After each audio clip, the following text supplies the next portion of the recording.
नमस्कार, बात आज की न्यूज चैनल के समाचार बुलेटिन में आपका स्वागत है। मैं हूं आपका दोस्त पवन अटारिया और पेश है आज के मुख्य समाचार, पक्की बात सच्ची बात। सबसे पहले देखते हैं हेडलाइंस।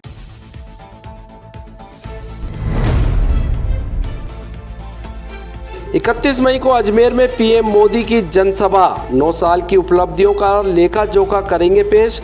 भाजपा पदाधिकारियों ने तैयारियां की तेज।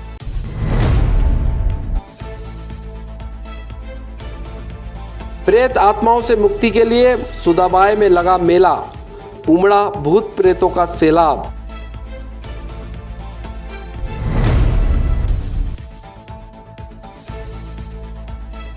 और अब मिलिए 185 लोगों के संयुक्त परिवार से, पीढ़ियों से साथ रह रहे सब।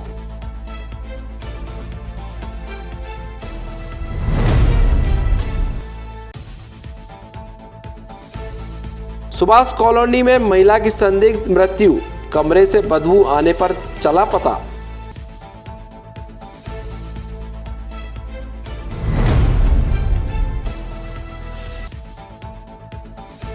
और होली का चौक पुष्कर में टेक्सटाइल शोरूम में लगी आग, लाखों का माल जलकर हुआ राख।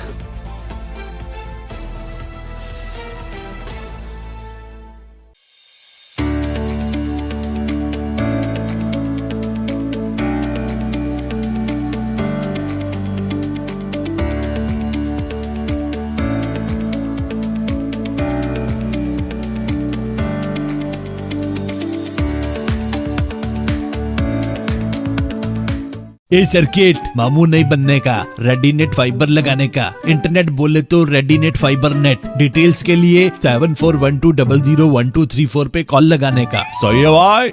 इंटरनेट बोले तो रेडीनेट fibre.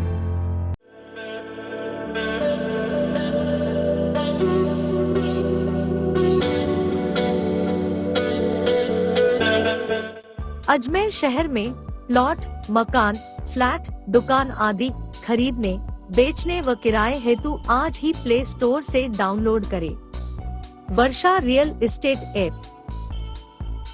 Varsha real estate, a unit of Varsha group, lets you live better.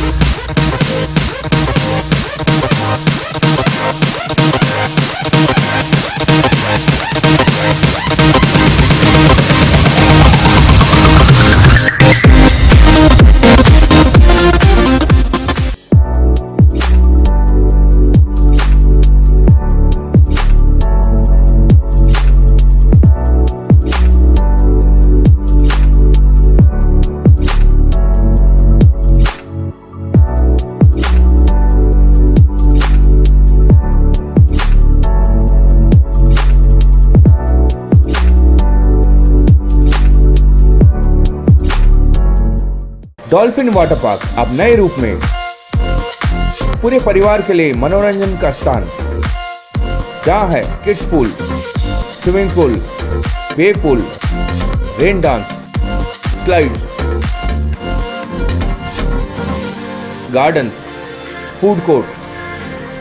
तो चले आइए dolphin water park near Nareli Jain temple, national highway 8, ग्राम गुवाड़ी, अजमेर। कॉन्टैक्ट 9950274420। और अब शुरू करते हैं समाचारों का बेहतरीन सफर। प्रधानमंत्री नरेंद्र मोदी 31 मई को अजमेर में जनसभा को संबोधित करेंगे। भाजपा प्रदेश अध्यक्ष सीपी जोशी ने बताया कि पीएम सभा में सरकार के 9 साल पूरे होने के उपलक्ष्य में सरकार के कामकाज का लेखा जोखा जनता के सामने रखेंगे। इसके लिए भाजपा कार्यकर्ताओं ने तैयारियां शुरू कर दी है। पीएम नरेंद्र मोदी 31 मई को अजमेर में जनसभा को संबोधित करेंगे। भाजपा प्रदेश अध्यक्ष सीपी जोशी ने बताया कि पीएम सभा में सरकार के 9 साल पूरे होने के उपलक्ष्य में सरकार के कामकाज का लेखा जोखा जनता के सामने रखेंगे। इसके लिए भाजपा कार्यकर्ताओं ने तैयारियां शुरू कर दी है। भाजपा प्रदेश अध्यक्ष सीपी जोशी ने बताया कि कार्यक्रम को लेकर कायड़ विश्राम स्थली प्रस्तावित है। यहाँ वे जनसभा को संबोधित करेंगे। इस संबंध में आज एक बैठक का भी आयोजन हुआ। सरकार के 9 साल पूरे होने पर मोदी कई सौगातें दे सकते हैं। इस दौरान लोकार्पण और कई शिलान्यास के कार्यक्रम भी हो सकते हैं। इससे पहले पीएम की रैली के लिए सीकर और अजमेर में से एक जगह का चुनाव किया जाना था। इसके लिए फिलहाल अजमेर को चुना गया है। बता दें कि प्रदेश में इस वर्ष विधानसभा चुनाव प्रस्तावित हैं। इसको देखते हुए हाईकमान की पूरी नज़र राजस्थान, मध्य प्रदेश, छत्तीसगढ़ में वापसी करना चाहती है। इसी को देखते हुए पीएम मोदी और केंद्रीय गृह मंत्री अमित शाह की अधिक से अधिक रैलियां इन राज्यों में होना प्रस्तावित है। योजना 60 वर्षों तक गांव गरीब तक नहीं पहुंच पाई, वो काम पिछले 9 वर्षों में हुआ है। ऐसे ऐतिहासिक कालखंड के 9 वर्ष पूरे हो रहे हैं और ऐसे में देश के यशस्वी प्रधानमंत्री जी का राजस्थान का इस कार्यक्रम के निमित्त पहला कार्यक्रम आज हमारे नेता प्रतिपक्ष और हम सब लोग पूरी टीम यहाँ अजमेर के इस मैदान में आम सभा होगी, जिसमें लाखों की संख्या में जैसे ही माननीय प्रधानमंत्री जी का कार्यक्रम की जानकारी राजस्थान में मिली है, तब से जनता में, कार्यकर्ताओं में जोश का उत्साह है। कार्यकर्ता पूरे उत्साह के साथ कार्यक्रम की तैयारी में लगे हैं और 31 तारीख को यहाँ अजमेर में एक विशाल आम सभा होगी। देखिए, अजमेर राजस्थान का मध्य है और माननीय प्रधानमंत्री जी का कार्यक्रम वो भी राजस्थान की धरा पर, पूरी राजस्थान की धरा और देश भारतीय जनता पार्टी अपना परिवार मानकर चलती है और ये अजमेर की धरती पर कार्यक्रम मिला है। निश्चित रूप से पूरे राजस्थान के कार्यकर्ताओं में एक उत्साह है। देखिए, ये माननीय मोदी जी के कालखंड के 9 वर्ष पूरे हुए हैं कार्यकाल के और ऐतिहासिक कार्यकाल रहा है, जहाँ चाहे रेलवे के सेक्टर में हो, चाहे रोड के सेक्टर में हो, चाहे सिविल एविएशन में हो, चाहे हेल्थ में हो, चाहे एजुकेशन में हो, चाहे रूरल डेवलपमेंट में हो, चाहे अर्बन डेवलपमेंट में हो, चाहे हमारी सांस्कृतिक दरों का विकास हो। ये पहली बार देश में आज़ादी के अमृत काल में इस 75 वर्ष में ऐसे कई आयाम स्थापित किए हैं जो पिछले कई वर्षों से देश इंतज़ार कर रहा था। चाहे राम मंदिर का विषय हो, चाहे धारा 370 हो, चाहे देश में ऐसी गुलामी के प्रतीक थे, उनको हटाने का काम देश में यशस्वी नरेंद्र मोदी जी की सरकार ने किया है। आज हम सब लोगों को खुशी है कि हमारे देश ने दुनिया के सबसे लोकप्रिय नेता, जहां अभी कुछ दिनों पहले ही सर्वे आया था, उसमें पूरी दुनिया के लोकप्रिय नेताओं में हमारे भारत के प्रधानमंत्री माननीय मोदी जी का नाम आता है। तो हर भारतवासी गौरवान्वित है और उनका कार्यक्रम अजमेर में मिलना, राजस्थान में मिलना हम सब लोगों के लिए गर्व की बात है। तीर्थ नगरी पुष्कर के निकटवर्ती तीर्थ स्थल सुदाबाई में स्थित गया कुंड में मंगलवार को मंगला चौथ पर स्नान के लिए अल सुबह से ही श्रद्धालुओं की भारी भीड़ उमड़ पड़ी। श्रद्धालुओं ने पितरों की आत्मा शांति और प्रेत बाधा से मुक्ति के लिए डुबकी लगाकर पीड़ा से मुक्ति पाई। तीर्थ नगरी पुष्कर के निकटवर्ती तीर्थ स्थल सुदाबाई में स्थित गया कुंड में मंगलवार को मंगला चौथ पर स्नान के लिए अल सुबह से ही श्रद्धालुओं की भारी भीड़ उमड़ पड़ी। श्रद्धालुओं ने पितरों की आत्मा शांति और प्रेत बाधा से मुक्ति के लिए डुबकी लगाकर अपनी पीड़ा से मुक्ति पाई। प्राप्त जानकारी के अनुसार ऐसी मान्यता है कि जब भी चौथ और मंगलवार का संयोग होता है, तब गया माता साक्षात सुदाबाई में स्थित गया कुंड निवास करती है। इस हर चौथ मंगलवार को गया कुंड में मेला भरता है। यहाँ पितृ आत्माओं की शांति के लिए श्रद्धालु पिंडदान तर्पण करते हैं, तो भूत प्रेत आत्माओं से छुटकारा पाने के लिए गया कुंड में डुबकी लगाते हैं। इसलिए इसे भूत प्रेत का मेला भी कहते हैं। मंगलवार को अल सुबह से श्रद्धालुओं का आने का सिलसिला शुरू हो गया, जो देर शाम तक चलता रहा और काफ़ी संख्या में श्रद्धालुओं ने गया कुंड में आस्था की डुबकी लगाकर दान पुण्य कमाया। और बूढ़ा पुष्कर के एकदम मध्य में स्थित है सुदाबाई, जिसे गया कुंड के नाम से जाना जाता है। यहाँ पर एक ऐसा विशेष कुंड है जहाँ पर विशेष रूप से शुक्ल पक्ष और कृष्ण पक्ष के चतुर्थी और जिस दिन मंगलवार का योग बनता हो, उस दिन यहाँ पर साक्षात गया जी यहीं पर विराजती है। यहाँ पर भगवान श्री राम अपने पिता श्री दशरथ जी के भी पिंडदान श्राद्धादि तर्पण कर्म करने के लिए यहाँ पर आए थे। यह वो स्थान है, ऐसा चमत्कृत स्थान, जहाँ पर भूत प्रेतों का निवारण का मेला भी इस दिन विशेष रूप से बढ़ता है। यदि किसी भी व्यक्ति, चाहे वो आदमी हो अथवा औरत हो, उसके शरीर पर कोई पराशक्ति अगर उस पर प्रवेश कर लेती है, भूत प्रेत पिशाच शाकिनी डाकिनी ब्रह्म राक्षस वेताल आदि का अगर किसी के शरीर पर आक्रमण हो जाता है, वो उसके शरीर में प्रवेश कर जाती है, तो यहाँ पर इस जल में स्नान करने मात्र से वह आत्माएं उस शरीर को हमेशा हमेशा के लिए छोड़ करके चली जाती है। इतना कुंड सुधाबाई अवयोगा नाम की बावड़ी है। यहाँ पे भगवान श्री राम ने अपने पिता राजा दशरथ जी को बालू मिट्टी से पिंडदान दिए थे। जब भगवान श्री राम को राज तिलक होने वाला था तो सुबह वनवास हुआ। वनवास के अंदर सब ऋषियों के आश्रम पर गए। आश्रम पर अत्रि मुनि के आश्रम पर गए तो अत्रि मुनि ने कहा, रघुनंदन आप पुष्कर पधारिए। पुष्कर जाकर के अवयोगा नाम की बावड़ी है, वहाँ जाकर के राजा दशरथ जी के पिंडदान दिए। यहाँ पर भगवान श्री राम ने अपने पिता राजा दशरथ जी के पिंडदान दिए। चौथ मंगलवार को यहाँ पे मेला लगता है। यहाँ पे जो भी पितरों का काम गृह कार्य हो सकता है। जय गंगा मैया।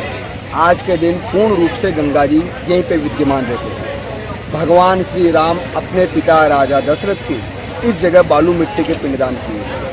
आज आप किसी हरिद्वार भी जाके कर्म करना चाहो तो वहाँ गंगा जी नहीं है। आज के दिन गंगा जी पूर्ण रूप से यहीं पे रहते हैं। चौथ तिथि वार मंगलवार को भगवान श्री राम ने अपने पिता राजा दशरथ के बालू मिट्टी के पिंडदान यहाँ पर किए थे। इसी दिन से भगवान श्री राम ने वरदान स्वरूप दक्षिणा स्वरूप ये वरना दिया था, कलयुग में मेरे अनन्य भक्त होंगे जो अकाल मृत्यु अधोगति चल जाएंगे, उनकी मोक्ष मुक्ति यहीं पे होगी। और किसी की मोक्ष मुक्ति कहीं पे नहीं हुई है, उनकी भी यहीं पे होती है।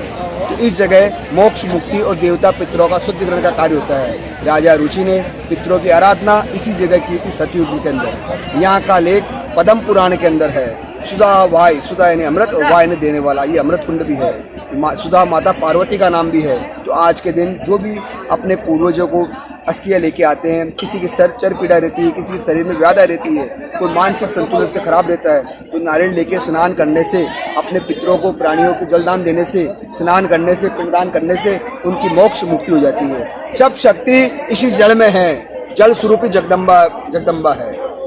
हम यहाँ के आज वही चौथ तिथि है और वार मंगलवार है। आज चौथ तिथि वार मंगलवार को कुतुब बिला मुहूर्त के अंदर भगवान श्री राम ने अपने पिता राजा दशरथ के बालू मिट्टी के पिंडदान किए थे। ठीक, आपका नाम? आज प्रमोद पारासर पंडित। अजमेर जिले का एक ऐसा गांव जहां 10 नहीं, 20 नहीं, 50 नहीं बल्कि 185 लोग परिवार के एक साथ रहते हैं। जी हां, सोचकर आप अचंभे में पड़ गए ना।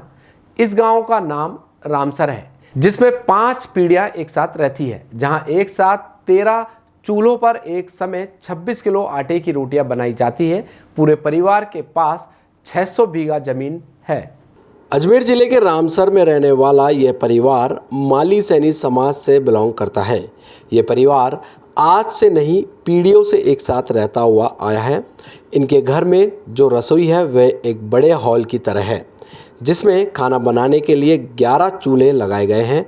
इस परिवार में छोटे बच्चों से लेकर बुजुर्ग तक, लड़कियों से लेकर औरतों तक एक साथ रहते हैं। घर के मुखिया ने बताया कि परिवार के लोगों का खर्च महीने का लगभग 12 लाख के आसपास होता है। घर के मुखिया ने बताया कि घर के कुछ लोग डेयरी में काम करते हैं तो कुछ लोग सरकारी कर्मचारी हैं। पूरा परिवार मिलजुल कर प्रेम के साथ एक दूसरे के साथ रहता है और हर मुसीबतों में एक साथ खड़ा रहता है। परिवार के मुखिया ने बताया कि आज भी हमारे 6 भाइयों का परिवार एक साथ रहता है। उन्होंने बताया कि हम लोग खेती बाड़ी भी करते हैं। हालांकि खेती बाड़ी करना भी आसान नहीं है। परिवार में खेती बाड़ी को लेकर भी काम बांटा जाता है और सभी अपने काम को बखूबी करते हैं। खेती बाड़ी के साथ पशुपालन का काम भी किया जाता है। परिवार में सुबह घर की महिलाएं 4 बजे उठ जाती हैं। कुछ महिलाएं रसोई में काम करती हैं तो कुछ महिलाएं खेती बाड़ी का काम करती हैं। नरा परिवार है हमारा। हाँ, सुविधा तो बुआ में हाथ और जिटेने और 12-13 बुआ है और 30 बेटी है। बुआ न बनावे, क्यों नहीं बनाती है? ए पोटा ना के पानी ले आवे, ऐसा काम करे बुआ। और मैं 4 बजे का उठ में बनावा खानो, सब्जी बनावा, रोटी बनावा। गैस की अच्छी न लगे मैंने रोटी, की चौकी लगे जिन खेलड़ी में पोवा था। हाँ, और मन दून आटो पोवा आई दून पाता आकड़ी आटो। हाँ, अतरो बन जाए। अब कैसा परिवार है ना, जो अब बुआड़ भी 10-12 नहीं लग गए भाई अच्छा काम करे पढ़ी लिखी बुआ हाँ पडेड़ी बुआ एक पडेड़ी ये 5-4 बुआ पडेड़ी बीएड करेड़ी जो मोकल पोटा ही ना कर काम करे रोटी सब्जी भी बना ले तेरे टाइम हाँ सब काम करे यानी जो कर रहे हो अच्छी। हम सुबह उठते हैं सारे घर का काम करके फिर अपने अपने काम पे चले जाते हैं, वापस शाम को फिर वापस घर का काम कर लेते हैं। खाना बनाने वाले रहते हैं ना हमारे घर पे, जो बना लेते हैं सब। ये घर पे रहते, ये घर पे रहते, वो घर पे रहते, ऐसे बना लेते हैं सब। और हम जल्दी आ जाते तो हम भी बनवा देते साथ ही ऐसे। ये हमें भी गिनती बता दी पूरे 150 है कितने अंदाज मिलनसार चल रही है और गाँव में भी कोई दुश्मनी को ना अपने रास्ता हुआ रास्ता जाओ अपना धंधा बाप का कर रिया खा रिया बस आराम प्रेम रह रिया। पहले तो हमारी खेती थी, खेती के बाद में हम तो पढ़े नहीं, हमारे बच्चों को पढ़ाया तो 2-5 कर्मचारी भी है और बाकी साइड में धंधो है, पट्टे उठाल है, सीमेंट की एजेंसी है, मार्बल है, बाकी गाय भैंसों का पशुपालन ज़्यादा है। वो 185 लोगों का परिवार एकजुट। हाँ लड़ा था, पोता की बहू सरपंच बनी ने 800 वोटों जीती। पहले हमारी भाभी थी बड़ी वाली, वो सीआर में खड़ी हुई थी, वो 246 वोटों से हार गई क्योंकि उधर एमएलए था, उनका आदमी था, तो हमारे वो हार गई। बाद का महीने 8 आदमी खड़े थे सरपंच में, हमारे पोते की बहू थी 770 वोटों से जीती फिर भी। तोपदड़ा सुभाष कॉलोनी में रहने वाली ललिता पंवार की संदिग्ध परिस्थितियों में मौत हो गई। सोमवार रात क्लॉक टावर थाना पुलिस ने शव को पोस्टमार्टम के लिए जेएलएन के चीरघर में रखवाया है। तोपदड़ा क्षेत्र के सुभाष कॉलोनी में रहने वाली ललिता कंवर की संदिग्ध परिस्थितियों में मौत हो गई। सोमवार रात को क्लॉक टावर थाना पुलिस ने शव को पोस्टमार्टम के लिए जेएलएन के चीरघर में रखवाया है। स्थानीय लोगों ने बताया कि क्षेत्र में ललिता कंवर का बड़ा मकान है जहां पर कुछ किराएदार भी रहते हैं। कुछ 4-5 दिनों से ललिता कंवर अपने कमरे से बाहर नहीं आई और कल शाम को क्षेत्रवासियों को उस कमरे से बदबू आने लगी। क्षेत्रवासियों ने तुरंत क्लॉक टावर थाना पुलिस को सूचना दी। क्लॉक टावर थाना पुलिस मौके पर पहुंची और बदबू आ रहे शव को कब्जे में लेकर जेएलएन अस्पताल के चीरघर में रखवाया है। प्राप्त जानकारी के अनुसार ललिता कंवर का शव डीकम्पोज्ड हो गया था और उसमें कीड़े पड़ गए थे। अब क्लॉक टावर थाना पुलिस परिजनों की शिकायत के आधार पर आगे की कार्रवाई करेगी। क्षेत्र में कई बिहारी बंगाली किराए पर रहते हैं। कुछ मकान मालिकों ने उनके आईडी प्रूफ ले रखे हैं और कुछ ने नहीं। शायद हो सकता है इसी का खामियाजा ललिता कंवर को भुगतना पड़ा। बहरहाल क्लॉक टावर थाना पुलिस ने जांच शुरू कर दी है। दर्शकों, हम आपको बता दें क्लॉक टावर थाना पुलिस मौके पर पहुंची तो जिस कमरे में महिला का शव पड़ा था उस कमरे में बाहर से ताला लगा था। इस आधार पर हो सकता है महिला के साथ कोई वारदात घटी। क्लॉक टावर थाना पुलिस हर पहलुओं पर जांच कर रही है। तो बड़ा सुभाष कॉलोनी है। जैसे कि मैं रात को खाना खाने के बाद छत के ऊपर टहलने जाता हूँ। टहलते हुए मेरे को रात को अजीब सी बदबू लगी। मैंने कहा यार ये तो कोई जानवर की बदबू नहीं, कोई इंसान की बदबू आ रही है, बहुत तेज़ बदबू आ रही है। मैंने फ़ोन करा उनके घर के अंदर दूसरे रिश्ते उनके भाइयों को, तो उनको बोले मैं तो हूँ नहीं, होटल पे काम करने गया हूँ। तो थोड़ी देर बाद वो आ गया। तो वो आने के बाद उन्होंने फ़ोन करा, बोले चाचा नीचे आओ और देखो क्या कहीं की क्या है क्या नहीं। तो मैंने कहा हाँ यार बदबू तो बहुत आ रही। फिर मैंने क्लॉक टावर थाने फ़ोन करा। क्लॉक टावर से 10 मिनट के अंदर गाड़ी आ गई यहाँ पे। फिर उन्होंने ताले वाले तोड़े, फिर अंदर देखा तो सिर में लगा था, ब्लड बह रहा था उनका, खूब बह हुआ था, खूब कीड़े वीड़े पड़े हुए थे। 3-4 दिन पुरानी लग रही है डेड बॉडी। इनका ललिता कंवर कार की ये अलवर के पास के रहने वाली है, पर ये शादी के होने के बाद यहीं है सुभाष कॉलोनी तोपदड़े में जी। बॉडी चीरघर ले गए वहाँ, कोई नहीं रहता, लिए किराएदार रहते हैं, उनके किराएदारों को ले गए पूछताछ करें। तीर्थनगरी पुष्कर में होलिका चौक में स्थित मातेश्वरी टेक्सटाइल में आज सुबह भीषण आग लग गई। आग लगने से लाखों रुपए का माल जलकर राख हो गया। तीर्थनगरी पुष्कर में होलिका चौक स्थित मातेश्वरी टेक्सटाइल में आज सुबह भीषण आग लग गई। आग लगने से लाखों रुपए का माल जलकर राख हो गया। जानकारी के अनुसार सुबह पड़ोस में रहने वाले लोगों ने शोरूम में आग लगने की सूचना तुरंत शोरूम संचालक देवलीप अग्रवाल को दी। मामले की जानकारी मिलते ही दिलीप अग्रवाल अपने परिवार सहित मौके पर पहुंचे और शोरूम के शटर खोले तो उसमें भीषण आग लग रखी थी। तुरंत प्रभाव से नगरपालिका की फायर ब्रिगेड को जानकारी दी गई। काफ़ी मशक्कत के बाद नगरपालिका की फायर ब्रिगेड की गाड़ी ने 1 घंटे के बाद आग पर काबू पाया। जब तक लाखों रुपए का सामान जलकर राख हो गया। गनीमत रही समय पर आग की जानकारी मिल गई, अन्यथा बड़ा हादसा हो सकता था। 5 बजे हमारे पास फोन आया था कि आग लग गई आपके। हम तो सो रहे थे घर पे और हमने आके चेक करा तो आग लगी हुई थी। शटर हमारा इलेक्ट्रॉनिक है वो भी नहीं खुल रहा था और कहने का मतलब फिर देखा खोल के तो आग पूरी लगी हुई थी और माल जल गया था। तो फायर ब्रिगेड वालों ने साथ दिया और थोड़ी आग बुझाई। माल काफ़ी नुकसान हुआ है, बहुत नुकसान लग रहा है। सारा फ्रेश माल था हमारा इसमें, तो अंदाज अभी मालूम अभी पड़ा है, ऐसे अंदाज नहीं बता सकते, लेकिन काफ़ी बहुत ज़्यादा नुकसान हुआ है। हाँ, अनुमान तो इतना है। समाचारों को देते हैं एक छोटा सा विराम। जल्द मिलते हैं खबरों के नए सफर पर।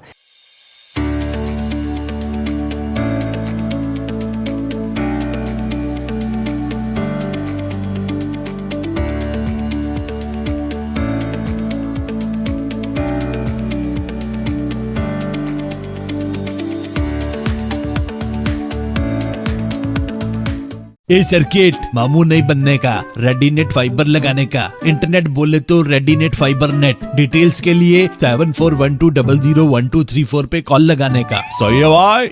इंटरनेट बोले तो रेडीनेट फाइबर।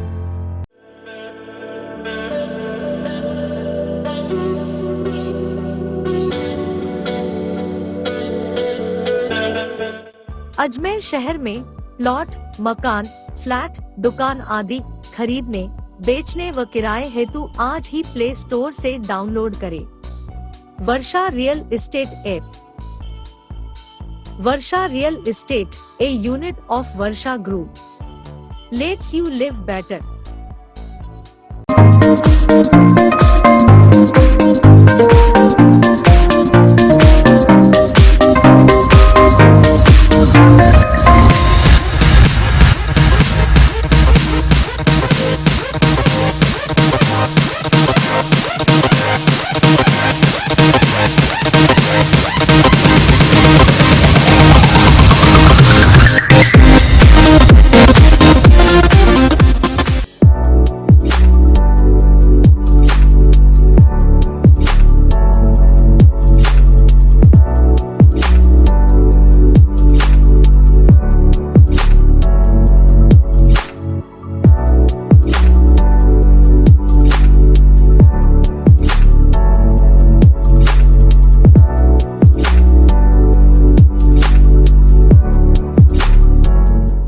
डॉल्फिन वाटर पार्क अब नए रूप में पूरे परिवार के लिए मनोरंजन का स्थान, जहां है kids pool, swimming pool, wave pool, rain dance, slides,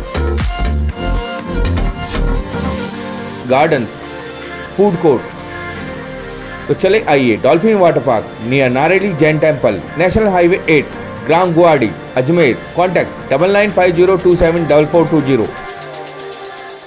एक बार फिर आपका स्वागत है। चलते हैं खबरों के सफर पर। भारतीय जनता पार्टी द्वारा बेटी बचाओ बेटी पढ़ाओ सप्ताह के तहत मंगलवार को इंडिया मोटर सर्कल पर आने वाले 2 पहिया और 4 पहिया वाहनों पर स्टिकर लगाकर संदेश दिया गया।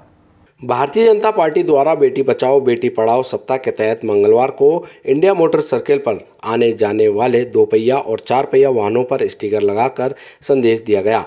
कार्यक्रम के पदाधिकारी विनीता जयमन, कमल प्रकाश कृष्णानी ने जानकारी देते हुए बताया कि आज विविध गतिविधियां आयोजित हुई। इसी कड़ी में आज बेटी बचाओ बेटी पढ़ाओ के स्टिकर वाहनों पर चिपकाकर समाज में बेटियों की स्थिति को मजबूत करने का संदेश पहुंचाया गया। कार्यक्रम में शामिल भाजपा महिला कार्यकर्ता और स्कूली छात्र छात्राओं ने बेटी बचाने और पढ़ाने का संदेश दिया। यदि देश का प्रधानमंत्री हो तो कैसा हो? देश का प्रधानमंत्री निश्चित रूप से नरेंद्र मोदी जैसा हो। 9 वर्ष के अंदर देश के प्रधानमंत्री ने जिस तरीके से देश की दशा और दशा बदल दी, उसी तरह से देश की दशा ही नहीं बदली, परंतु उन सब चीज़ों की चिंता करी जिसके ऊपर कांग्रेस सरकार ने पिछले 70 सालों में कभी सोचा ना होगा, कभी देखा ना होगा। ऐसी ही योजना बनाई, ऐसी बेटी बचाओ बेटी पढ़ाओ बेटी बचाओ। निश्चित रूप से बेटी को यदि हम पढ़ाएंगे तो निश्चित रूप से बेटी को हम बचा सकते हैं। इस तरीके की योजना करी और राजस्थान भर के अंदर एक मिशन के साथ में पूरे राज्य भर के अंदर विनीता जयमन जी के नेतृत्व के अंदर पूरे राज्य भर में कार्य किया जा रहा है और इन सारे कार्यों के अंदर अजमेर के जो संयोजक जन हैं वो सभी जने, यहाँ की महिलाएं के अंदर जागृति लाकर लोगों के अंदर आज यहाँ पर इंडिया मोटर चढ़ाई के ऊपर हर स्कूटर मोटरसाइकिल के ऊपर बेटी पढ़ाओ बेटी बचाओ के स्टिकर लगाए जा रहे हैं। ये स्टिकर सिर्फ संपौतिक हैं, जानकारी के लिए हैं कि बेटी बचाओ। यदि मन में बार बार यदि स्टिकर देखता है आदमी तो उसके मन में कभी भी गलत भाव नहीं आता है। मैं तहीं कहूँगा कि यदि बेटी को बचाना है, बेटी को पढ़ाना है, साथ साथ बेटी का देखना है तो उसके चरणों में देखना है। निश्चित रूप से यदि आपने बेटी के चरणों में देखा तो निश्चित रूप से बेटी बचाने में कभी हमारे को दिक्कत नहीं होगी। और छोटी बच्चियों से भी निवेदन करूँगा कि यदि कहीं पर भी जीना है तो स्वाभिमान से जीना है। बड़ों के पैर निश्चित रूप से गुरुओं के पैर छुएं, किसी पुरुष के पैर जाकर न छुएं। शादी होने के बाद निश्चित रूप से यदि कहीं जाके पैर छूती है कोई दिक्कत नहीं है, परंतु मान सम्मान के साथ में महिलाओं को बचाने के लिए नरेंद्र मोदी ने जो कदम उठाया, निश्चित रूप से भारतीय जनता पार्टी का एक एक कार्यकर्ता उनका कर्तव्य है। मेरे स्वामी कॉम्प्लेक्स के सामने चौराहे पर और बेटी बचाओ बेटी पढ़ाओ के लिए हो रहा है, ताकि ये संदेश देना चाह रहे हैं हम अजमेर वासियों को और आप मीडिया के माध्यम से हम ये संदेश देना चाह रहे हैं कि हर जगह जहाँ महिला उत्पीड़न हो रही है, बेटियों के साथ दुर्व्यवहार हो रहा है और उसका संदेश दे रहे हैं, ताकि हम आप मीडिया के माध्यम से ही कि भाई सब सुरक्षित रखें अपनी बहन बेटियों को संदेश दे रहे हैं। ये आयोजन स्वामी कॉम्प्लेक्स के चौराहे के ऊपर हो रहा है और इसका कारण यह है कि राजस्थान ही नहीं पूरे भारतवर्ष के अंदर जो महिलाओं के जो रेशियो था, वो महिलाओं का रेशियो था वो बहुत कम हो रहा था। मोदी जी ने महिलाओं की सुरक्षा के लिए अनेक प्रकार की योजनाएं चलाई है। उसमें से एक योजना यह है कि बेटी बचाओ और बेटी पढ़ाओ, और इस योजना के पीछे ये उद्देश्य है कि महिलाओं को अधिक से अधिक लाभ दे। और भारतीय संस्कृति तो है भी कि यत्र नार्यस्तु पूजन्ते रमन्ते तत्र देवता। इसी के तहत हम महिलाओं को आगे बढ़ाने के लिए, बेटियों को सुरक्षित करने के लिए इस प्रकार के अभियान को आरंभ किया। आज भारतीय जनता पार्टी बेटी बचाओ बेटी पढ़ाओ द्वारा स्टिकर विमोचन का कार्यक्रम चल रहा है। हम लोग हर चौपहिया वाहन, दोपहिया वाहन पे भारतीय जनता पार्टी का बेटी बचाओ बेटी पढ़ाओ का स्टिकर लगा रहे हैं। हम घर घर इस योजना को पहुंचाना चाहते हैं, इसलिए ये आज अभियान की यहाँ से शुरू कर रहे हैं हम लोग। नसीराबाद छावनी परिषद कार्यालय के बाहर सफाई कर्मचारियों ने अधिशासी अधिकारी उमेश पारिक के खिलाफ जमकर नारेबाजी करते हुए पारिक पर कई संगीन आरोप लगाए हैं। नसीराबाद छावनी परिषद कार्यालय के बाहर सफाई कर्मचारियों ने अधिशासी अधिकारी उमेश पारिक के खिलाफ जमकर नारेबाजी करते हुए पारिक पर कई संगीन आरोप लगाए। कर्मचारियों ने बताया कि छावनी परिषद अधिशासी अधिकारी उमेश पारिक अपनी मनमानी चलाते हुए कर्मचारियों के साथ भेदभाव रखते हैं और साथ ही सफाई कर्मचारी दलित वर्ग के होने के कारण जाति सूचक शब्दों से कर्मचारियों का अपमान करते हैं। वहीं कर्मचारियों ने बताया कि पूर्व में भी वेतन को लेकर कई बार उच्च अधिकारियों को शिकायत की जा चुकी है, परंतु पारिक की हठधर्मिता व मनमानी के चलते सफाई कर्मचारियों ने कार्य का बहिष्कार करते हुए उग्र आंदोलन की चेतावनी दी। ज्ञात रहे, शहर की सफाई व्यवस्था गत 5 दिनों से चरमराई है, जिसके चलते शहर के चारों ओर कचरों का ढेर देखने को मिल रहा है, जो साफ तौर पर स्वच्छ भारत अभियान की धज्जियां उड़ाता हुआ नजर आ रहा है। ले जाते हैं तो ओछे बोलते हैं और किसी भी चीज के लिए मतलब जोर डालते हैं तो पुलिस की धोस देते हैं, पर पुलिस को बुला लूंगा मैं। और जो भी समस्या के लिए जाते हैं तो बार बार पुलिस की धोस देते हो और ऑफिस के अंदर कहते हैं इन शिविरों को मुंह मत लगाओ ज्यादा। वो इन भिखमंगा तक क्यों बोल रहे हैं हमें? वो कौन बोल रहा है? ये साहब क्या नाम? उमेश पारिक जी भिखमंगे बोल रहे हैं, हमें बोल रहे हैं भिखमंगों को ज्यादा मुंह मत लगाओ और इनकी औकात से रखो इनको। इतना प्रेशर बनाया गया है कि आप मेरे पक्ष में लिख के दीजिए, आप मेरे पक्ष में नहीं लिख के दोगे तो मैं आपका भविष्य खराब कर दूंगा। ये सीओ साहब के द्वारा धमकी दी गई और हमारे फतेह जी चौहान जो अध्यक्ष साहब है उनको बोला गया कि तुम और तुम्हारी जात भिखमंगी है और जब तुम्हें जरूरत होती है तुम भीख मांगने आ जाते हो। ऐसे ऐसे जो गलत शब्दों का उपयोग उन्होंने हमारे सीओ साहब ने करा है, जो हमारे लिए और हमारे यूनियन परिवार के लिए और नसीराबाद की जनता के लिए भी खराब है। अभी शनिवार से जो भी शनिवार गया उससे हम हड़ताल पे है और आने वाली 25 तारीख तक हमने ये पूरी सर्वसम्मति से फैसला लिया है कि भाई हम कार्य का बहिष्कार करेंगे। मेरे को चैम्बर में बुला के 2 घंटे 2.5 घंटे ये मेरे को दबाव बनाया गया कि जो हमने उनके खिलाफ लिख रखा, जो उसमें कि आप लिखो कि ये साहब बढ़िया है, कोई हमारा परेशान नहीं कर रहे, पक्ष में हमारे पक्ष में लिखो। मैंने मना कर दिया तो मुझे कुछ बोला गया कि मैं पीएफ के लिए गया था, मुझे जो मेरा जीपीएफ बनता है उसके लिए गया था, मुझे जीपीएफ सबका बना दिया लेकिन मेरा नहीं बनाया गया। है। उसमें ये कहा गया कि जब तुम मेरे से भीख मांगने आए थे, मेरे खिलाफ लिखते हो, तुम भीख मांगे की तरह तो मेरे हाथ जोड़ने आए थे वहाँ पर, मैं नहीं मना था PF जात तुम्हारा। मैंने कहा साहब तनख्वाह का जो आप पैसा पड़ा होने के बावजूद हमें तनख्वाह नहीं जा रही, हमारी बैंकों की किस्तें कट रही, उसमें हमारा पेनल्टी लग रही है, हर महीने ऐसा हो रहा है। उसके बावजूद ने क्या मेरी मर्जी हो तो दूँ, मेरी मर्जी नहीं हो तो तुम्हारे से पूछ के दूंगा तनख्वाह, मेरे पास जब होगा तभी दूंगा। इस तरह के यानी जो भी कर्मचारी जो बोलता है उन कर्मचारियों पे पहले दबाव बनाता है, पुलिस का दबाव बनाता है कि अभी पुलिस बुलाते हैं और पुलिस में बंद कराते हैं या इकट्ठा आते थे कहने में तुम ऑफिस के कार्य को काम में मेरे भांगा डालते हो। के चक्कर में मेरे बच्चों तक को हटा दिया। दो बच्चे कच्चों में काम कर रहे थे, तो कच्चे आदमी जो हड़ताल में वो मेरे 2 बच्चों को हटाए, उनके वजह से हड़ताल में कच्चे आदमी उनके समर्थन में कि भाई इनको हटाया तो क्यों हटाया, किस कारण हटाया आपको, उनके समर्थन में। गंज थाना क्षेत्र के घांची मोहल्ले में छक्का दाना पर लाखों रुपए का दाव लगा रहे जुआरियों को ट्रेनी IPS अभिषेक ने गंज थाना पुलिस के साथ कार्रवाई करते हुए 26 लोगों को हिरासत में लिया है, जिनके कब्जे से करीब 2,21,320 रुपए की रकम भी बरामद की है। गंज थाना क्षेत्र के घांची मोहल्ले में छक्का दाना से लाखों रुपए का दाव लगा रहे जुआरियों को ट्रेनी IPS अभिषेक ने गंज थाना पुलिस के साथ कार्रवाई करते हुए 26 लोगों को हिरासत में लिया, जिनके कब्जे से करीब 2,21,320 रुपये रकम भी बरामद की है। गंज थाने के हेड कांस्टेबल चेनाराम ने जानकारी देते हुए बताया कि मुखबिर से ट्रेनी IPS अभिषेक को फ़ोन पर सूचना मिली कि गंज थाना क्षेत्र के घांची मोहल्ले में बड़ी संख्या में जुआरी लाखों रुपए का दाव छक्का दाना खेलते हुए लगा रहे हैं। सूचना पर IPS ने अपनी टीम गठित की और जुआरियों के ठिकाने पर दबिश दे डाली, जहां कार्रवाई के दौरान कुछ जुआरी भागने में भी सफल हो गए।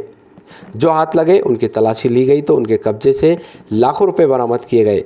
सभी जुआरियों के खिलाफ IPC की धारा 13 RPGO एक्ट के तहत मुकदमा दर्ज कर कार्रवाई की जा रही है। श्रीमान पुलिस अधीक्षक महोदय अजमेर, श्रीमान अतिरिक्त पुलिस अधीक्षक महोदय शहर एवं मुख्यालय अजमेर, श्रीमान CO साहब दरगाह अजमेर के निर्देशानुसार श्री अभिषेक IPS प्रोफेसर में थानाधिकारी पुलिस थाना गंज के नेतृत्व में एक टीम का गठन कर दिनांक 23/5/2023 को घांची मोहल्ला में छक्के दाना जुआ खेलने की इतला पर दबिश देकर जुआ खेलते लोगों को पकड़ जिस सफलता प्राप्त की, जिनमें कुछ 26 लोगों को पकड़ा, जिनके कब्जे से 2,21,360 रुपये बरामद किए। वे छक्का दाना की जोड़ियां बरामद कर धारा 13 RPGO में मुकदमा दर्ज कर अनुसंधान जारी है। फिल्म अभिनेता कबीर खान और फिल्म प्रोड्यूसर फातिमा उर्फ रहा ने मंगलवार को महान सूफी संत हजरत ख्वाजा मोइनुद्दीन हसन चिश्ती की दरगाह में जियारत की। उन्होंने गरीब नवाज की मज़ार पर मखमल की चादर और अकीदत के फूल पेश कर आने वाली फिल्म की कामयाबी की मन्नत भी मांगी।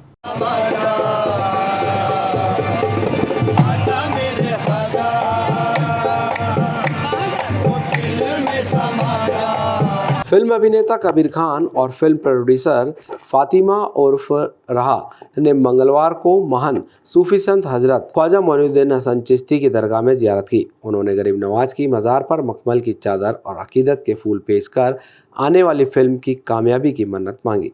फिल्म अभिनेता और प्रोड्यूसर ने को दरगाह के खादिम कुतुबुद्दीन सखी ने जियारत कराई। दोनों फिल्म सेलिब्रिटी को दरगाह में मौजूद जायरीनों ने पहचान लिया और उनके साथ सेल्फी लेने की होड़ मच गई। कबीर खान ने आस्थाने के सामने कव्वालों के साथ ख्वाजा मेरे ख्वाजा गाना भी गाया। दर्शकों, हम आपको बता दें, कबीर खान ने चार्जशीट, पागल कर दिया तूने, जय संतोषी माँ जैसी फिल्मों में काम किया है। वहीं टीवी शो उतरन में भी काम किया है। जल्दी उनके साथ आने वाली फिल्म में संजय दत्त और शाहिद कपूर भी नजर आएंगे। समाचारों को देते हैं एक छोटा सा विराम। जल्द ही मिलते हैं खबरों के नए सफर पर।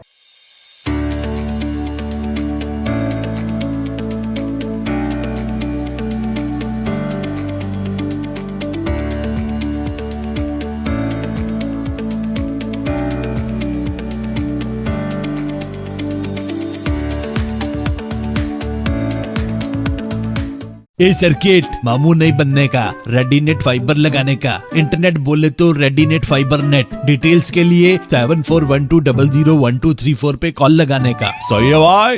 इंटरनेट बोले तो रेडीनेट फाइबर।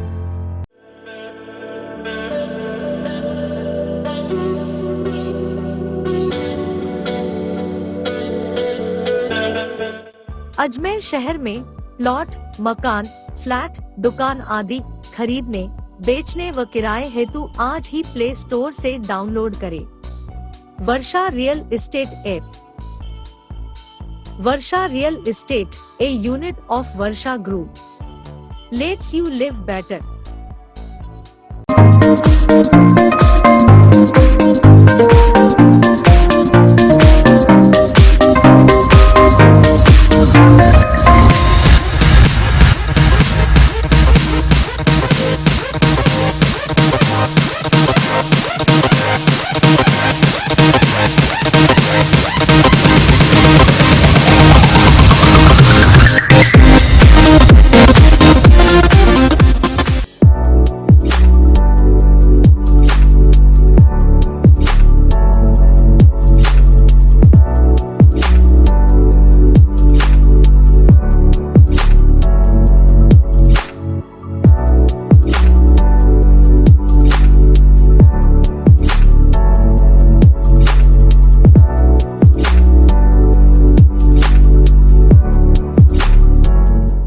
डॉल्फिन वाटर पार्क अब नए रूप में पूरे परिवार के लिए मनोरंजन का स्थान, जहां है kids pool, swimming pool, wave pool, rain dance, slides, garden, food court. तो चले आइए dolphin water park near Nareli Jain temple, national highway 8, ग्राम गुवाहाटी, अजमेर। कॉन्टैक्ट 9950274420। एक बार फिर आपका स्वागत है। आइए चलते हैं खबरों पर। नगर निगम वार्ड 36 के विज्ञान नगर के कुछ क्षेत्रवासियों ने क्षेत्र में बरसात का पानी जमा होने के बाद पनपती बीमारियों की रोकथाम के लिए जिला कलेक्टर को ज्ञापन सौंपा। नगर निगम वार्ड 36 के विज्ञान नगर के कुछ क्षेत्रवासियों ने क्षेत्र में बरसात का पानी जमा होने के बाद पनपती बीमारियों की रोकथाम के लिए जिला कलेक्टर को ज्ञापन सौंपा। समाज सेवी सुरेंद्र सिंह रावत ने जानकारी देते हुए बताया कि यह वार्ड को 1990 से पूरी तरीके से बच चुका है, मगर अभी भी यहां पर सरकारी विभाग की अनदेखी लगातार जारी है। इस क्षेत्र में एक प्लॉट में बरसात का पानी भर जाता है, जिससे यहां पर मक्खी मच्छर फैलते हैं और आसपास के बच्चे और बुजुर्ग लगातार बीमार हो जाते हैं। कई बार शिकायत करने के बाद भी नगर निगम द्वारा ट्यूबवेल लगाकर पानी निकाल दिया जाता है, मगर उसका स्थायी समाधान नहीं किया गया। क्षेत्रवासियों की मांग है कि यहां पर सीवरेज लाइन डाली जाए, जिससे कि हर बार बारिश का पानी भरने से निजात मिल सके। नगर निगम के वार्ड नंबर 36 विज्ञान नगर से आए हैं और वहाँ की ये समस्या है कि 1990 से पूर्व में विज्ञान नगर क्षेत्र बसावट में आ चुका था और इतनी सघन आबादी होने के बावजूद भी प्रशासन ने आज तक वहाँ के पानी की निकासी की कोई व्यवस्था नहीं करी है। आज भी एक व्यक्ति का प्लॉट है, उस प्लॉट में वो पानी इकट्ठा होता है और उस पानी इकट्ठे को प्रशासन केवल लिफ्टिंग करके निकालता है, किंतु उसका स्थायी समाधान आज तक नहीं किया। बरसात के समय में वहाँ के उस पानी के इकट्ठा होने से लोगों के घरों में पानी भर जाता है। मक्खी मच्छर इतने हो चुके हैं, कई बार कई गाय और पशु पक्षी कई उसमें डूब के मर चुके हैं और प्रशासन को हम बार बार आगाह कर चुके हैं, मगर प्रशासन कतई हमारी बात को नकार देता है। हम प्रशासन से और जिला कलेक्टर से यही मांग करते हैं कि इस बार स्मार्ट सिटी के तहत में करोड़ों रुपए का बजट अजमेर शहर प्रशासन के पास में आया हुआ है, तो इस करोड़ों रुपए के बजट से इस विज्ञान नगर वासियों को सीवरेज लाइन डलवा के राहत पहुंचाए, क्योंकि वहाँ पानी का धरातल और जो ढलान है वो विपरीत दिशा में, और विपरीत दिशा में किसी व्यक्ति विशेष की अपनी खेती होती है तो वो वहाँ से पानी नहीं निकलने देता है। तो इसी वजह से हमारा अनुरोध है प्रशासन से कि वहाँ शीघ्र ही सीवरेज लाइन डल जाएगी तो इस समस्या का निदान हो सकता है। तो मैडम ने हमको आश्वासन दिया कि मैं शीघ्र इसको दिखा के आपके इस कार्य को पूर्ण करवाने का आश्वासन देती हूँ। ग्राम खंटाज के तालाबों में अतिक्रमण हटाने के लिए आज ग्रामीणों के साथ मुखियाओं ने कलेक्ट्रेट पहुंचकर मुख्यमंत्री के नाम ज्ञापन सौंपा। गांव के तालाब की जमीन पर रसूखदारों ने अवैध कब्जा जमाकर अतिक्रमण कर लिया, जिससे तालाब के अस्तित्व पर संकट छा गया। ग्राम खंडाज के तालाबों से अतिक्रमण हटाने के लिए आज ग्रामीणों के साथ मुखियाओं ने कलेक्ट्रेट पहुंचकर मुख्यमंत्री के नाम ज्ञापन सौंपा। गांव के तालाब की जमीन पर रसूखदारों ने अवैध कब्जा जमा कर अतिक्रमण कर लिया, जिससे तालाब के अस्तित्व पर संकट है। तालाब की जमीन को अतिक्रमण मुक्त कराने के लिए और तालाब को शंकर भगवान के नाम करने की मांग को लेकर ग्रामीणों ने मुख्यमंत्री के नाम जिला कलेक्टर को ज्ञापन सौंपा। ग्रामीणों ने बड़ी संख्या में एकत्र होकर बोर्ड ऑफिस से कलेक्ट्रेट तक रैली निकाली और कलेक्ट्रेट पहुंचने पर ज्ञापन देने के लिए अंदर घुसने का प्रयास किया, मगर कलेक्ट्रेट पर मौजूद पुलिस कर्मियों ने उन्हें वहां बैरिकेडिंग लगाकर रोक लिया, जिसके दौरान पुलिस से काफ़ी देर तक जद्दोजहद भी ग्रामीणों की चलती रही। कुछ समय बाद गांव के मुखिया के तौर पर ग्रामीण अंदर पहुंचे और जिला कलेक्टर भारती दीक्षित को अपनी बात ज्ञापन देकर कही। उन्होंने कहा कि सार्वजनिक तालाब पर रसूखदारों द्वारा अतिक्रमण किया जा रहा है और चारागाह में आओ का रास्ता भी बंद कर दिया। पानी के लिए जो रास्ता बनाया गया था वह भी बंद कर दिया, अतिक्रमण द्वारा बंद कर दिया गया। आज जिला कलेक्टर को ज्ञापन सौंपा है। अब देखना होगा ज्ञापन के बाद जिला प्रशासन रसूखदारों के खिलाफ क्या कार्रवाई करता है। ग्राम खंडाज के अंदर जो सार्वजनिक तालाब है ना, उसमें अतिक्रमण हो चुका है और जो चरागाह में जो मेन रास्ता है ना, सदियों से चला आ रहा है, वो भी बंद हो गया। और एक पानी के लिए जो आव खुदी हुई है चरागाह से लेके तालाब तक, वो बंद हो गया। तो अब उसको वापस सही करवाने के लिए और तालाब पूरा साफ करवाने के लिए हम यहाँ आए हैं, सारे गांव वाले आए हैं। और ये उस जो तालाब है उसको है ना शंकर भगवान के नाम करवाना है, इसलिए हम आए हैं। नहीं पहले नहीं, अभी हुआ है ये काम, तो अभी किया ना। अब वो तो हम क्या बताएं, वहाँ पे जो आएगी सरकार जाएगी वो तब पता पड़ेगा। हमारे कोई पता नहीं है भाई ये क्या है, वहाँ जाएगी सरकार तभी तो होगा ना। तो आगे करेंगे, आगे सोचेंगे, अभी नहीं बताऊंगा। माकूपुरा औद्योगिक क्षेत्र में राष्ट्रीय राजमार्ग पर बने कट को बंद करना व्यापारियों व क्षेत्रवासियों को नागवार गुजर रहा है।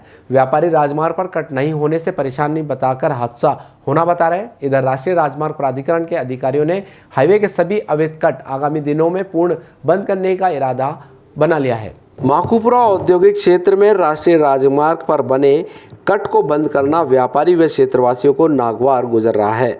व्यापारी राजमार्ग पर कट नहीं होने से परेशानी बताकर हादसे होना बता रहे हैं। इधर राष्ट्रीय राजमार्ग प्राधिकरण के अधिकारियों ने हाईवे के सभी अवैध कट आगामी दिनों से पूर्णतः बंद करने का इरादा जताया है। आज the Ajmer industrial estate association के पदाधिकारियों ने मुख्यमंत्री के नाम जिला कलेक्टर को ज्ञापन सौंपा। एसोसिएशन के पूर्व अध्यक्ष राजेश शर्मा ने जानकारी देते हुए बताया कि राष्ट्रीय राजमार्ग पर Parbatpura bypass, Charnal petrol pump व माकूपुरा औद्योगिक क्षेत्र का कट बंद करने से विरोध बढ़ता जा रहा है। पुलिया के नीचे माकूपुरा चौराहे की यातायात व्यवस्था अनुकूल नहीं है, जिससे रोजाना जाम के हालात बन जाते हैं। विरोध के बावजूद NHAI की ओर से चरनाल पेट्रोल पंप कट को स्थायी व औद्योगिक क्षेत्र के कट को अस्थायी रूप से बंद किया है। बीते 3-4 दिन से औद्योगिक क्षेत्र में आने वाले बड़े वाहन चालकों को परेशानी का सामना करना पड़ रहा है। एसोसिएशन के पदाधिकारियों ने ये भी बताया कि दोनों कट बंद होने से सेंद्रिया चौराहे पर दबाव बढ़ने से बड़ा हादसा हो सकता है। 200 मीटर का जाम अब 2 किलोमीटर तक लगने लगा है। 7 मीटर चौड़ी सर्विस लेन पर दबाव बनने से पैदल व दोपहिया वाहन चालकों पर भी खतरा है। का निर्माण हुआ था, तो अजमेर की बदकिस्मती ये है कि जिस वक्त ये पुलिया बनी उस वक्त इसका एक हिस्सा जो है रेलवे क्रॉसिंग के बाद में उतरा, और वो रेलवे क्रॉसिंग पर रेलवे ने बैरिकेड्स लगा करके बड़े वाहन के लिए बंद कर रखा।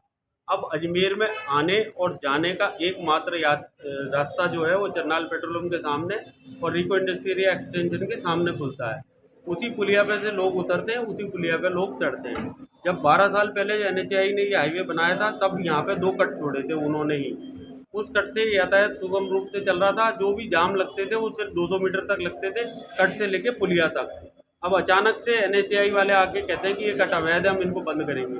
हमने उनको हमारी समस्याएं बताई कि अगर ये कट बंद करोगे तो ये जो ट्रैफिक अभी है ये 2 किलोमीटर आगे तक बढ़ जाएगा, जाम 2 किलोमीटर बढ़ जाएगा, सर्विस लेन पे एक्सीडेंट होने शुरू हो जाएंगे, हमारे एम्प्लॉयज़ का निकलना आना सब मुश्किल हो जाएगा।